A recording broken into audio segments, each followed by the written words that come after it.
મણિપુર અને નાગાલેન્ડ રાજ્યમાંથી શંકાસ્પદ રીતે હથિયાર અંગેના પરવાના મેળવતા કુલ 8 આરોપી વિરુદ્ધ કાર્યવાહી કરી કુલ નંગ 9 હથિયાર કબજે કરતી SOG Morbi.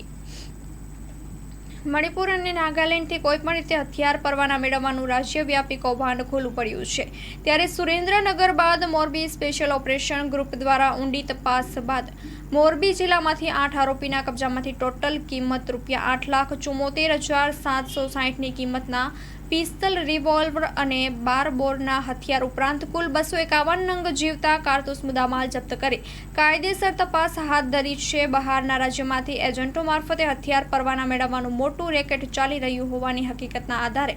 Rajkot range IG દ્વારા ગેરકાયદેસર હથિયાર રાખનાર તેમજ બહારના રાજ્યોમાંથી હથિયાર પરવાના મેળવ્યા હોય તેવા આરોપીઓની તપાસના આદેશ આપતા મોરબી એસઓજી એટલે કે સ્પેશિયલ ઓપરેશન ગ્રુપ દ્વારા ઊંડાણપૂર્વકની તપાસ કરતા ચોંકાવનારી હકીકત સામે આવી હતી। જેમાં વધુમાં મોરબી જિલ્લામાં અમુક આરોપી વિરુદ્ધ ગુન્હા દાખલ થયા હોવા છતાં આવા આરોપીએ મણિપુર અને નાગાલેન્ડમાંથી હથિયાર પરવાના મેળવ્યા હોવાનું સામે આવતા એસઓજી ટીમે આવા કુલ 8 આરોપી વિરુદ્ધ કાર્યવાહી કરી કુલ નંગ 9 હથિયાર અને 251 જીવતા કારતૂસ જપ્ત કર્યા હતા। મોરબી એસઓજી ટીમે કરેલી કાર્યવાહી અન્વયે કુલ 8 આરોપીઓ વિરુદ્ધ કાર્યવાહી કરવામાં આવી હતી। જેમાં એક ટંકારા તાલુકા વાચકપર ગામના રોહિત નાનજી ફાંગલિયાના કબજામાંથી એક રિવોલ્વર,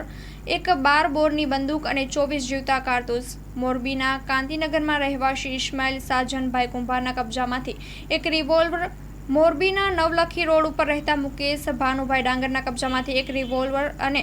કુલ નંગ 48 કારતૂસ, 4 કુબેરનગરમાં રહેવાસી મહેશ પરબતભાઈ મિયાત્રાના કબજામાંથી એક રિવોલ્વર અને કુલ નંગ 34 કારતૂસ, ખાખરેજીના પ્રકાશ ચુનીલાલ ઉનાલિયાના કબજામાંથી એક પિસ્તલ, નવી પીપળી ગામે રહેવાસી પ્રવીણસિંહ ચતુભા ઝાલાના કબજામાંથી એક રિવોલ્વર અને કુલ નંગ 47 કારતૂસ,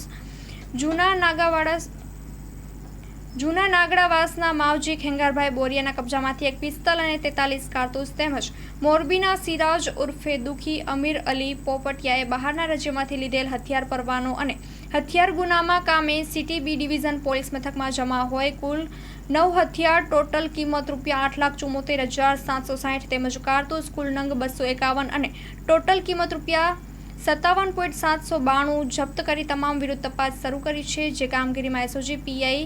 NR મકવાણા, ફારૂકભાઈ, યાકુબભાઈ, મદારસિંહ, માલુભા, રશીકભાઈ, ભાણજીભાઈ વગેરે જોડાયેલા હતા। Story report by Himanshu Solanki, Morbi.